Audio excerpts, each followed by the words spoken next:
I'm not surprised that the pilot's effects were limited, given when they were happening and how they were structured. The initiatives took place during and after the coronavirus pandemic, when Congress flooded families with stimulus checks, 600 a week bonuses to unemployment insurance payments, and a 3,600 per child allowance. If the no strings attached payments were the only cash transfers that low income families were receiving, I imagine that they would have had a stronger impact. Cash transfers have more bang for the buck in developing countries than the super wealthy United States for a related reason. The more money people have, the more expensive it is to improve their situation.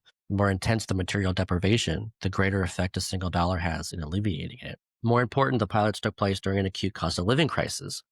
A giant surge in inflation combined with a simmering run up in the price for childcare, healthcare, and housing. A few $100s a month was never going to secure a single mom an apartment in Denver or cover the cost of 9 to 5 daycare in Queens. Thus, it might have had a smaller impact on financial well being than anticipated. I might explain why transfers did more for people living in low cost Illinois and Texas than in the witheringly expensive Los Angeles metro area. Especially because that single mom example, like that single mom with 4 kids got the same as a couple of parents with 1 kid. Exactly. Yeah, that was a big part of it too, is if you're in the baby's first years, you got $333 per month, and maybe you were a household of four, and that's not going to do much. If you are in the Sam Altman pilot, same thing. Like only one person out of a household got the money. So if you're a household of four, $1,000 a month is potentially kind of small comparatively to what we would be talking about with a basic income.